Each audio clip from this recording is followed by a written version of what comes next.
नमस्कार, मी रत्नाकर चांदसकर आणि माझ्या चॅनलचं नाव आहे ओम APJ कुंडली प्लस पॉझिटिव्ह माइंड सोल्युशन्स. यापूर्वी पण आपण भेटलेलो आहोत आणि आपण मागची जी मालिका आहे आपली शोध जोडीदाराचा, याचाच पुढचा भाग आज आपण त्याबाबत बोलणार आहोत. शोध जोडीदाराच्या बाबतच आपण बोलणार आहोत. आणि आज जागतिक पुस्तक दिवस पण आहे आणि मग दोन्ही गोष्टींचा मेळ घालून आपण या शोध जोडीदाराच्या बाबत आपल्याला कसं पुढे जाता येईल त्या दृष्टीनं आपण या आजच्या भागामध्ये चर्चा करू.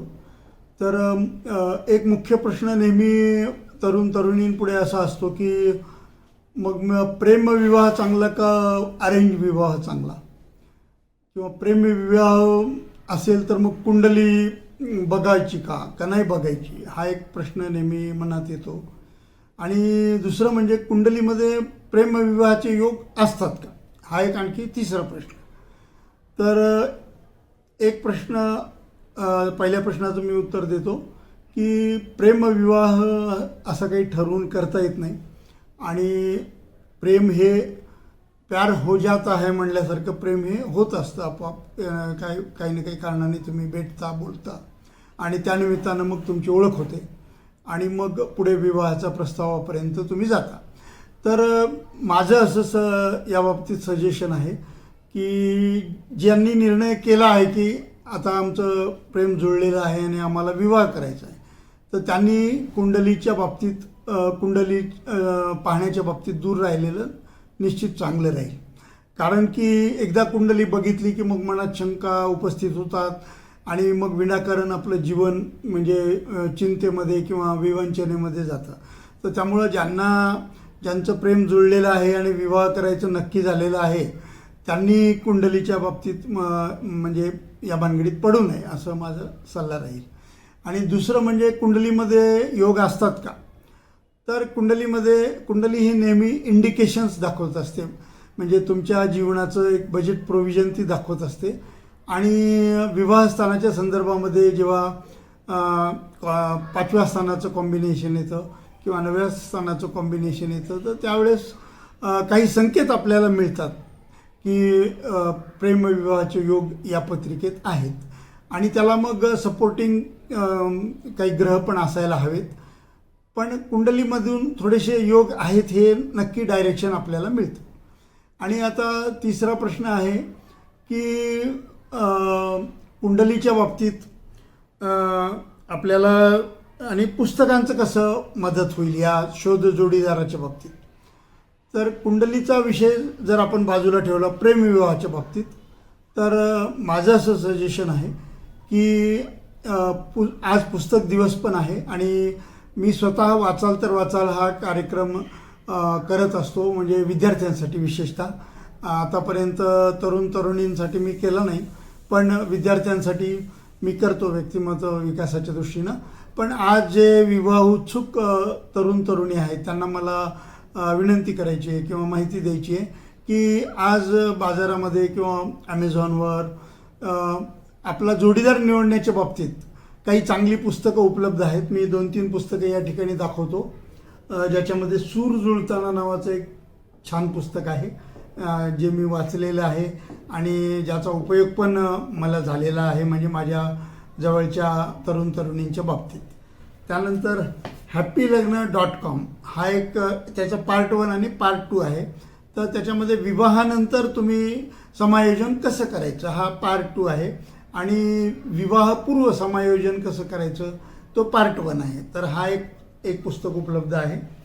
आणि तसंच हे थोडंसं आध्यात्मिक आणि थोडंसं काय म्हणता येईल स्पिरिच्युअल असं हे पुस्तक आहे, 10 कमांडमेंट्स ऑफ सक्सेसफुल मॅरेज. आणि याशिवाय पण गोष्ट नात्याची, नातेमडाचे अशी पण पुस्तकं बाजारात उपलब्ध आहेत. माझ्या मित्रांनी पण लिहिलेली आहेत. श्री कुमार देशपांडे यांनी नातेमनाचे, बंध नात्याचे ही 2 पुस्तकं सुंदर लिहिलेली आहेत. आपण त्याचा जरूर वापर करा.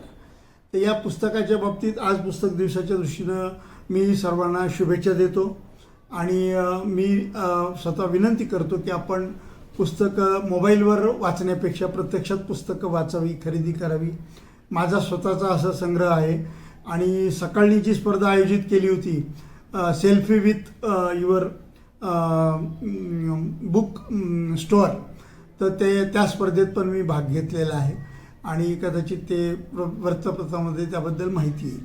तर आपल्याला शोध जोडीदाराच्या दृष्टीने पुस्तकं कशी मदत करू शकतात, तर त्याबाबत मी थोडंसं आपल्याला माहिती देतो की या पुस्तकांमध्ये आपले स्वभाव एकमेकाशी जुळतात का नाही या बाबतीत काही प्रश्नावली आहेत आणि त्या प्रश्नावलीचा वापर दोघांनी करून मग आपली एकमेकाची आवड निवड, एकमेकाचं मतं, एकमेकाच्या विचार, एकमेकाचं काय म्हणता येईल ॲटिट्यूड, ह्या गोष्टी ज्या आहेत त्या आपल्या कितपत जुळतात, 60% जुळतात, 70% जुळतात का 30% जुळतात, ह्या प्रश्नावलीमधून आपल्याला म्हणजे शोध लागू शकतो.